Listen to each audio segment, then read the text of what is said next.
여러분, 이런 이야기가 있습니다. 한번 들어보십시오. 어느 교수님께서 이 학생들에게 시간의 중요성에 대한 강의를 하셨습니다. 그러면서 이 교탁 위에다가 커다란 항아리를 가져다 놓고 거기에 이 주먹만한 돌들을 넣기 시작했습니다. 돌을 다 넣어서 항아리의 입구까지 다 채웠습니다. 학생들에게 질문을 합니다. 여러분, 이 항아리가 돌로 가득 찼습니까? 학생들은 당연히 네, 그렇습니다 라고 대답을 합니다. 그러자 교수님은 정말 그럴까요? 라고 질문을 한 다음에 조그만 자갈을 그 안에 넣기 시작을 했습니다. 항아리를 이리저리 흔들면서 자갈을 항아리 입구까지 다 채웠습니다. 교수님은 또 다시 질문합니다. 여러분, 항아리가 돌로 이제 가득 찼습니까? 그러자 학생들은 글쎄요 이렇게 대답을 합니다. 그러자 이번에는 교수님이 그 안에 모래를 붓기 시작을 했습니다. 그렇게 모래가 항아리 입구까지 다 찼습니다. 또 질문합니다. 여러분, 이제 이 항아리가 가득 찼을까요? 학생들은 아니요라고 대답을 했습니다. 그러자 교수님은 그렇습니다 라고 말하더니 이제 그 안에 물을 붓기 시작을 했습니다. 여러분, 그렇게 그 항아리 안에는 주먹만한 큰 돌과 자갈과 모래와 물로 가득 차게 되었습니다. 자, 여러분, 이 이야기가 주는 교훈이 있습니다. 그 교훈이 뭘까요? 여러분, 그것은 바로 우선순위, 바로 이것에 대한 것입니다. 만약 항아리 속에 자갈을 먼저 넣었다면, 항아리 속에 모래를 먼저 부었다면 그 주먹만한 큰 돌은요, 그 항아리에 결코 넣을 수가 없었을 겁니다. 다시 말해서 여러분, 우리들의 인생 가운데 큰 돌을 먼저 넣지 아니하면 그 큰 돌은요, 결코 넣을 수가 없다라고 하는 것입니다. 여러분, 그렇다면 한번 생각해 보십시오. 내 인생 가운데 큰 돌은 과연 무엇입니까? 그 큰 돌은 무엇이라고 여러분 생각하십니까? 오늘 우리가 읽은 마가복음 1장 1절부터 13절까지에는요, 바로 이 마가복음의 도입부에 해당을 합니다. 여기에는 세례 요한의 사역과 예수님께서 세례 받으시고 또 광야에서 시험 받으신 그러한 일들이 아주 간략하게 기록이 되어 있습니다. 그리고 이어지는 오늘 본문 우리가 읽은 14절부터 드디어 예수님의 공생애가 시작이 되고 있습니다. 그런데 오늘 본문에는 예수님께서 언제 공생애를 시작하셨는지 그 때가 분명히 나와 있습니다. 언제입니까? 오늘 본문 14절을 보시면 요한이 잡힌 후라고 되어 있습니다. 그러니까 예수님의 공생애는요, 바로 이 세례 요한이 잡혀서 감옥에 갇힌 이후부터 시작이 되었다라는 것을 알 수가 있습니다. 누가복음 3장 4절 말씀을 보시면 광야에서 외치는 자의 소리가 있어 이르되 너희는 주의 길을 준비하라, 그의 오실 길을 곧게 하라, 이렇게 세례 요한이 외치는 장면이 나옵니다. 그러니까 세례 요한은요, 예수님께서 오시는 그 길을 준비하고 예비하고 있었던 사람이었다라고 하는 겁니다. 그래서 주석가들은요, 예수님께서 세례 요한이 감옥에 갇힌 이후에 이 공생애를 시작하신 것은 하나님께서 예정해 놓으신 질서를 지키신 것이다, 그렇게 해석을 합니다. 다시 말해서 예수님께서는요, 하나님의 때를 기다렸던 것이고 하나님의 때가 되었을 때에 비로소 공생애를 시작하셨다라고 하는 겁니다. 자, 여러분, 가나의 혼인잔치 이야기가 있습니다. 가나의 혼인잔치가 열렸는데 마침 포도주가 다 떨어졌습니다. 그러자 예수님의 어머니 마리아가 예수님에게 말하는 것이죠. 포도주가 다 떨어졌다. 그러자 예수님께서 뭐라고 말씀하셨습니까? 내 때가 아직 이르지 아니하였나이다, 이렇게 말합니다. 또 오늘 보면 15절을 보십시오. 이르시되 때가 찼고, 이렇게 말씀하고 계십니다. 여러분, 그러니까 분명한 것은 뭐냐? 우리들의 인생 가운데도 분명한 때가 있다라고 하는 겁니다. 전도서 기자는 전도서 3장 1절에 뭐라고 합니까? 범사에 기한이 있고 천하만사에 다 때가 있나니 이렇게 말하고 있습니다. 우리가 살면서요, 이 때를 잘 분별해야 된다는 겁니다. 농부가 때를 분별하지 못해서 씨를 뿌려야 되는데 씨를 뿌리지 못하면 결코 풍성한 수확을 거둘 수가 없는 겁니다. 여러분, 마태복음 25장을 보면 열처녀의 비유가 나옵니다. 마태복음 25장 1절은 이렇게 시작하죠. 그때에 천국은 마치 등을 들고 신랑을 맞으러 나간 열처녀와 같다 하리니. 자, 10명의 처녀들이 신랑을 기다리고 있었습니다. 그런데 그중 5명의 처녀들은 신랑을 맞이할 준비를 하는데 그저 등만 가지고 있었지 기름을 준비하지 않았습니다. 성경은 이러한 5명의 여인을 가리켜 뭐라고 하냐면 미련한 자들이다, 그렇게 평가하고 있습니다. 결국에 갑자기 신랑이 찾아왔을 때 기름을 준비하지 못한 5명의 여인들은요, 신랑과 함께 할 수가 없었습니다. 결국에 그 때를 놓쳐버린 겁니다. 자, 그렇다면 여러분, 우리는 어떠합니까? 우리는 정말 이 때를 잘 분별하면서 지금 이 세상을 살아가고 계십니까? 이 어지럽고 혼란한 이 때를 바라보면서도 어리석은 또 미련한 5 처녀와 같이 아무런 준비도 하지 못하고 우리가 그렇게 살아가고 있는 것 혹시라도 아닙니까? 여러분, 예수님께서는요, 이 때를 분명하게 아셨고 그 때가 되었을 때에 복음을 전파하기 시작하셨습니다. 바라기는 여러분, 오늘 본문을 통해서 본 것처럼 예수님께서 그 때가 되었을 때에 이 공생의 사역을 시작하신 것처럼 우리도 우리들에게 주어진 그 때를 잘 분별하시고 그 때에 합당한 삶을 살아가심으로 말미암아 참으로 귀하고 복된 인생 살아가실 수 있는 우리 모든 성도 여러분들 다 되시기를 바랍니다. 자, 오늘 보면 15절 말씀 우리 같이 한번 읽겠습니다. 시작. 이르시되 때가 찼고 가까이 왔으니 회개하고 복음을 믿으라 하시더라. 아멘. 자, 여러분, 이 말씀이 정말 중요한 이유는 무엇이냐 하면 이제 공생의 사역을 시작하신 예수님께서 이 세상을 향하여 첫 번째로 외치신 말씀이 바로 이 말씀입니다. 무슨 의미가 있는 겁니까? 당연히 가장 중요한 말씀이다라고 하는 뜻입니다. 예수님은 이 공생의 가운데 정말 수많은 말씀을 해 주셨습니다. 그런데 그 수많은 말씀 가운데 첫 번째로 하신 말씀이 무엇입니까? 바로 회개하는 것, 그리고 복음을 믿는 것입니다. 여러분, 그렇기 때문에 우리가 신앙생활을 하면서 절대로 잊지 말아야 되는 말씀이 무엇이라는 겁니까? 바로 회개하는 것, 그리고 복음을 믿는 것입니다. 이유가 무엇일까요? 여러분, 예수님께서 왜 이 말씀을 가장 첫 번째로 하셨던 것일까요? 그 이유는 바로 이것이 구원과 관계된 것이기 때문에 그렇습니다. 여러분, 생각해 보십시오. 우리 인생 가운데 이 구원의 문제보다 더 중요한 것이 여러분 어디에 있겠습니까? 자, 오늘 본문을 보십시오. 때가 찼고 하나님의 나라가 가까이 왔다. 예수님께서 말씀하고 계십니다. 다시 말해서 우리가 하나님 나라에 갈 때가 점점 더 가까이 다가오고 있다라고 하는 뜻입니다. 여러분, 그렇기 때문에 우리들의 인생 가운데 정말 중요한 문제가 무엇입니까? 여러분, 그것은요, 개인의 명예도 아닙니다. 경제적인 문제도 아닙니다. 여러분, 지금 당장 우리에게 너무나도 중요한 문제는 바로 구원과 영생에 대한 문제입니다. 그런데 어떠합니까?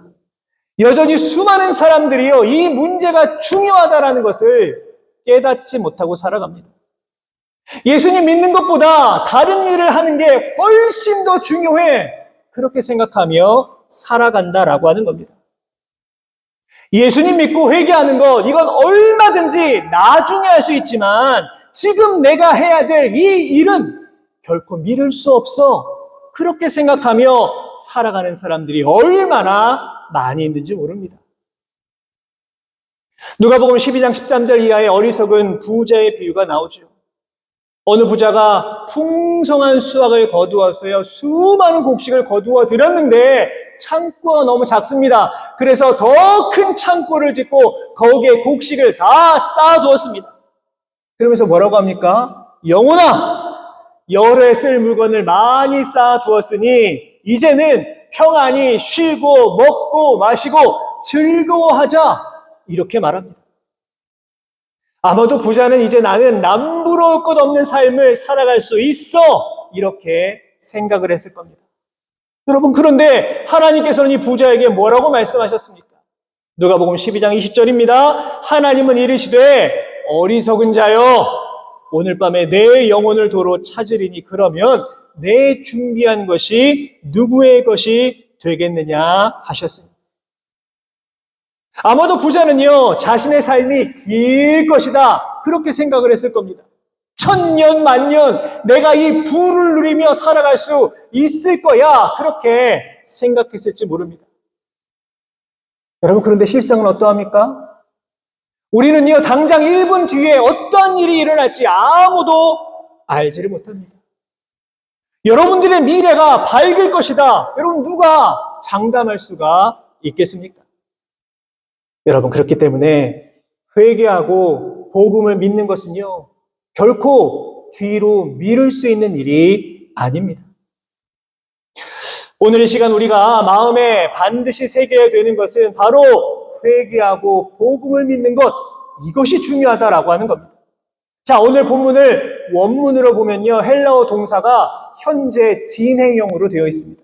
이게 무슨 말이냐 하면 이것은 계속해서 반복되어야 한다라고 하는 뜻입니다. 결국 우리 그리스도인들은요, 회개하고 복음을 믿는 것을요, 끝까지 해 나아가야 한다, 이러한 의미를 담고 있는 겁니다. 여러분, 세상에는요, 나 아니어도 되는 일이 많이 있습니다. 내가 굳이 나서지 않아도 되는 일들이 많이 있습니다. 그런데 여러분, 구원의 문제는 다릅니다. 다른 사람들이 대신해 줄 수 있는 것이 결코 아닙니다. 누군가가 열심히 기도한다고 해서 내가 대신 구원받을 수 있는 게 아니다라고 하는 뜻입니다. 여러분, 그렇기 때문에 우리는 이 시대 가운데요, 정말 분명한 믿음을 가지고 살아가야만 합니다. 바라기는 결코 세상과 타협하지 아니하는 그러한 믿음을 가지고 이 땅을 살아가실 수 있는 우리 모든 성도 여러분들 다 되시기를 주님의 이름으로 부탁을 드립니다. 자, 오늘 본문에는요, 또 다른 사역이 소개가 되고 있는데 그게 바로 예수님의 제자들을 부르시는 장면입니다.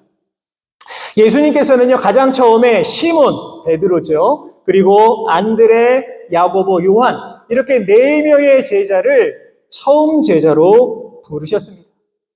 그렇다면 궁금한 거죠. 왜 이 4명을 부르셨을까? 많은 사람들 가운데 왜 하필이면 이 4명이었을까? 궁금합니다. 자, 오늘 본문을 보시면 이 4명의 제자들이요, 예수님을 부르심을 받기 전에 무언가를 하고 있었습니다. 오늘 보면 16절을 보십시오. 시몬과 그 형제 안드레가 바다에 금을 던지는 것을 보시니. 또 보면 19절을 보시면 세베대의 아들 야고보와 그 형제 요한을 보시니 그들도 배에 있어 그물을 깁는데. 다시 말해서 베드로와 안드레는 바다에 그물을 던지고 있을 때 야고보와 요한은 배에서 그물을 깁고 있을 바로 그때에 예수님께서 이 제자들을 부르신 겁니다. 여러분, 이들의 직업이 뭡니까? 직업이 다 어부입니다. 어부가 해야 될 일이 무엇입니까? 당연히 물고기를 많이 잡는 일입니다. 그리고 내가 이 물고기를 잘 잡기 위해서 그물을 잘 준비해 놓아야만 합니다.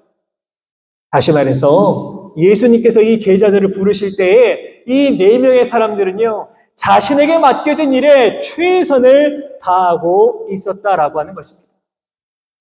여러분, 예수님께서요, 할 일 없이 빈둥빈둥 놀고 있는 그런 사람을 부르신 것이 아닙니다. 내가 해야 될 일이 있음에도 불구하고 그냥 대충대충 아니면 게으름 피우고 있는 그런 사람을 부르신 것이 아니라 지금 나에게 맡겨진 일에 최선을 다하는 바로 그 사람을 부르셨다라고 하는 겁니다. 여러분 기억하십시오. 주님께서 우리에게 정말로 중요하게 보시는 것은요, 여러분들이 지금 어떤 일을 하고 있는가, 그것을 보시는 것이 아닙니다. 오히려 그 일을 어떻게 감당하고 있는가, 바로 그것을 더 중요하게 보십니다. 하나님께서는 우리가 지금 하는 일의 형태가 어떠한가, 큰 일인가, 작은 일인가, 그것을 보시는 것이 아니라 나에게 맡겨진 그 일이 어떠한 일이든지 최선을 다해 노력하는 사람, 기쁨으로 감당하는 바로 그 사람을 찾으신다는 것입니다. 그리고 그런 사람들을 부르셔서 하나님 나라를 만들어가는 겁니다. 자, 그렇다면 여러분, 예수님께서 이 4명의 제자들을 왜 부르셨을까요? 왜? 그 이유가 오늘 보면 17절에 딱 나와 있습니다. 우리 같이 한번 보면 17절 말씀 읽겠습니다. 시작. 예수께서 이르시되 나를 따라오라. 내가 너희로 사람을 낚는 어부가 되게 하리라 하시니. 아멘. 자, 여러분 보십시오. 이 4명을 부르신 분명한 이유와 목적이 딱 기록되어 있습니다. 무엇입니까? 사람을 낚는 어부가 되게 해주시기 위함이었습니다. 자, 그럼 궁금하죠, 여러분? 사람을 낚는 게 뭡니까? 사람을 낚는 어부가 되는 게. 사람을 막 속이는 겁니까? 네? 사람을 낚는 어부가 된다라고 하는 것은요, 바로 영혼을 구원해내는 도구로 사용하신다라고 하는 뜻입니다. 여러분, 예수님의 가장 큰 관심이 어디에 있었습니까? 영혼을 구원하는 데 있었습니다. 예수님은 오직 영혼 구원을 위해 이 땅에 오신 것이고요. 영혼 구원을 위해 제자를 부르신 것이고요. 영혼 구원을 위하여서 자신의 목숨을 십자가의 대속물로 내어 주셨던 것입니다. 오늘 이 시간 우리는요, 예수님의 이 마음을 기억해야만 합니다. 우리가 예수님 제자가 되어서 이 땅을 살아가기를 원한다면 우리 역시도, 나 역시도 영혼을 귀하게 여기는 마음을 가지고 살아가야만 합니다. 여러분, 어쩌면 우리 주변에는요, 지옥을 향해 달려가고 있는 수많은 영혼들이 있습니다. 어쩌면 누군가 단 한 번도 복음을 전하지 아니하여서 한 번도 복음을 듣지 못한 누군가가 있을지도 모릅니다.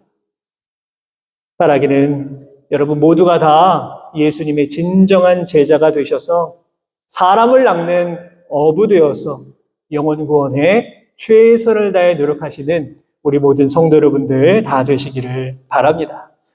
자, 그렇다면 예수님이 불렀어요. 이 부르심에 제자들이 어떻게 반응하고 있습니까? 오늘 보면 18절 보십시오. 곧 그물을 버려두고 따르니라 기록되어 있습니다. 보면 20절에도 곧 부르시니 그 아버지 세베대의 품꾼들과 함께 배 버려두고 예수를 따라가니라 이렇게 기록이 되어 있습니다. 여러분 놀랍지 않습니까? 놀라운 일입니다. 예수님 말 한마디예요. 이들이요, 배도 버리고 그물도 버리고 예수님을 따라갔습니다. 무슨 의미가 있습니까? 예수님을 따라가기 위해서 자신의 소중한 직업을, 생업을 버렸다라고 하는 겁니다. 사실 오늘 본문의 말씀은 매우 간략하게 예수님이 부르시니 따라갔다 이렇게 기록이 되어 있습니다.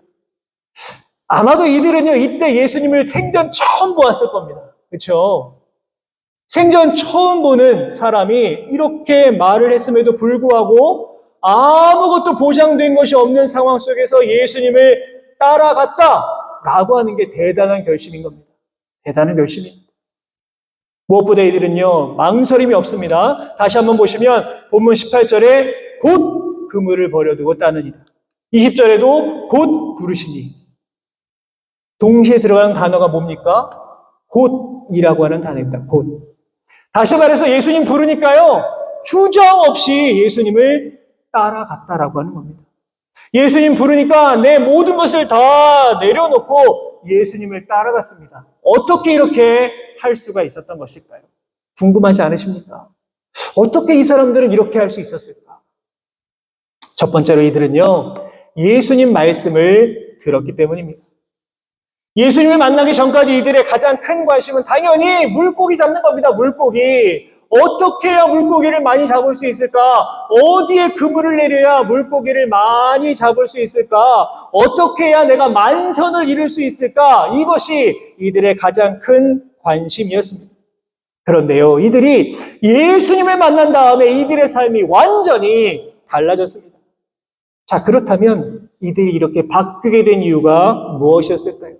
그것이 바로 이들이 예수님 말씀을 들었기 때문입니다. 동일한 내용을 담고 있는 이 누가복음 5장을 보시면 예수님께서 제자를 부르시는 장면이 조금 더 자세하게 기록이 되어 있습니다. 오늘 우리가 읽은 본문에는 예수님께서 곧바로 나를 따라와라 이렇게 말씀하시는 것으로 기록이 되어 있지만 누가복음에는요, 예수님께서 이들을 부르시기 전에 시몬, 베드로의 배에서 말씀을 전하시는 장면이 나옵니다. 누가복음 5장 3절입니다. 예수께서 한 배에 오르시니 그 배는 시몬의 배라 육지에서 조금 떼기를 청하시고 앉으사 배에서 무리를 가르치시더니 예수님께서 어떤 말씀을 가르쳐 주셨는가 기록이 되어 있지는 않습니다. 그런데 분명한 것은 무엇이냐면요, 베드로가요 예수님 가장 가까운 곳에서 예수님 말씀을 들었다라고 하는 겁니다. 여러분, 예수님 말씀을 들은 베드로의 마음 가운데 뭐가 생겨났을까요? 우리가 지난주에 한번 나누었는데 예수님 말씀을 들은 베드로의 마음 가운데 믿음이 생겨난 겁니다. 믿음이 어떻게 생긴다고 했습니까? 믿음은 들음에서 난다. 우리가 지난주에 함께 나누었지 않습니까? 예수님 말씀을 들은 베드로의 마음 가운데 믿음이 생겨났습니다. 그래서 저 깊은 곳에 가서 그물을 내려라 라고 하는 예수님 말씀에 베드로가 이렇게 대답을 합니다. 우리 누가복음 5장 5절 말씀 보이십니까? 우리 같이 한번 읽겠습니다. 시작. 시몬이 대답하여 이르되 선생님 우리들이 밤이 새도록 수고하였으되 잡은 것이 없지만은 말씀에 의지하여 내가 그물을 내리리이다 하고. 아멘. 여러분, 베드로는요 갈릴리 바다에서 잔뼈가 굵은 사람입니다. 아마 갈릴리 바다를 막 손바닥 보듯 훤하게 알고 있었을 겁니다. 언제 고기를 잡아야 되는지, 언제 고기를 잡으면 안 되는지, 어디에 그물을 내려야 되는지 누구보다도 잘 알고 있는 사람입니다. 하지만 생전 처음 보는 사람이 저 깊은 곳에 가서 그물을 내려라 이렇게 말했을 때 그물도 다 손질한 상태에서도 베드로는 내가 말씀에 의지하여 그물을 내리겠습니다. 이렇게 대답을 합니다. 이유가 무엇입니까? 그의 삶이 예수님 말씀을 의지하는 인생으로 바뀌었기 때문입니다. 우리도 마찬가지입니다, 여러분. 여러분들이요, 내가 예수님 말씀 따라 살아가야지 라고 생각한다면 예수님 말씀에 의지하려는 마음이 있어야만 합니다. 나의 경험, 나의 지식, 나의 판단, 나의 생각 이런 거 다 내려놓고요, 예수님의 말씀이 내 삶의 등불이 되어야만 합니다. 사랑하는 여러분, 여러분 무엇을 바라보면서 이 땅을 살아가고 계십니까? 한번 생각해 보십시오. 내가 지금 바라보는 것이 무엇인가? 이제는 정말 주님 말씀 의지하여 이 땅을 살아가실 수 있기를 바랍니다. 그리하여서 여러분 정말로 이 땅 가운데 진정한 예수님 제자 되어 살아가실 수 있는 우리 모든 성도 여러분 되시기를 주님의 이름으로 부탁을 드립니다. 자, 두 번째로요, 이들이 예수님을 따를 수 있었던 이유는 인생의 중요한 가치를 발견했기 때문입니다. 나를 따라오라 라고 하는 예수님 음성에 이들은요 다 버렸습니다. 다. 배도 그물도 심지어 가족까지 버리고 예수님을 따라갑니다. 이들은 이미 직업이 있습니다. 가정도 있습니다. 그렇기 때문에 예수님을 따라간다라고 하는 것이 그렇게 간단한 문제가 아닙니다. 그런데 이들은 과감하게 예수님을 따라 나섭니다. 그렇다면 여러분, 왜 이랬을까요? 왜? 어떻게 다 모든 것을 내려놓고 예수님을 따라갈 수 있었던 것일까요? 그것이 바로 내 인생에 있어서 가장 중요한 우선순위를 발견했기 때문입니다. 그것이 무엇입니까? 이들이 발견한 우선순위, 그게 바로 믿음이었습니다. 예수님을 향한 믿음. 바로 그 믿음이 있었기 때문에 이들은 예수님만 바라보며 나아갈 수 있었던 겁니다. 여러분, 그렇습니다. 믿음이라고 하는 것은요, 우리들의 인생 가운데 있어서 너무나 중요한 가치라고 말할 수 있습니다. 오늘 본문을 보시면 제자들은요, 곧 그물을 버려두고 예수님 말씀에 순종하였습니다. 무슨 의미입니까? 계산하지 않았다는 겁니다. 이들은 계산기 두들겨가며 손익을 따진 것도 아니었습니다. 내가 배와 그물과 모든 것을 다 버린다라고 하더라도 내가 예수님만 바라보며 살아가겠다라고 하는 그 믿음이 생겼기 때문에, 그리고 그 믿음이 내 인생에 있어서 가장 중요한 가치라고 믿었기 때문에 이들은 예수님의 진정한 제자가 되어 살아갈 수 있었던 겁니다. 사랑하는 여러분, 예수님을 만난 제자들은요, 예수님 말씀을 듣고 내 인생에 있어서 가장 중요한 가치가 무엇인가를 깨닫게 되었습니다. 다시 말해서 인생의 우선순위가 완전히 바뀌었다라고 하는 것입니다. 그전까지는 그저 물고기 많이 잡는 것, 그것이 내 인생의 가장 중요한 가치였지만, 내가 예수님을 만난 이후에는 바로 영혼을 구원하는 것이 가장 중요한 가치라는 것을 깨닫게 돼요. 세상적인 논리가 아니라, 경제적인 논리가 아니라 오직 믿음으로 이 땅을 살아가는 것이 너무나 중요한 가치다라고 하는 것을 깨닫게 된 것입니다. 여러분, 이 시간 여러분들의 모습을 한번 돌아보시기를 바랍니다. 여러분들이 지금 추구하고 있는 인생의 가치는 무엇입니까? 내가 지금 추구하고 있는 내 인생의 우선순위, 여러분, 그것은 과연 무엇입니까? 혹시라도 정말로 중요한 큰 돌은 내 인생의 항아리에 넣지도 못하고 그저 자갈만, 그저 모래로만 내 인생의 항아리를 채우고 있는 것은 아닙니까? 바라기는 오늘 우리에게 주신 말씀 여러분 기억하셔서 내 인생의 우선순위가 무엇인가 다시 한번 깊이 돌아보실 수 있기를 바랍니다. 또 주님 말씀을 더욱 붙들고 우리가 이 땅을 살아감으로 말미암아 언제나 이 굳건한 믿음을 가지고 이 땅 가운데 더욱더 승리하면서 이 땅을 살아가실 수 있는 저와 우리 모든 성도 여러분의 귀하고 복된 삶의 모습이 다 되실 수 있기를 주님의 이름으로 축원합니다.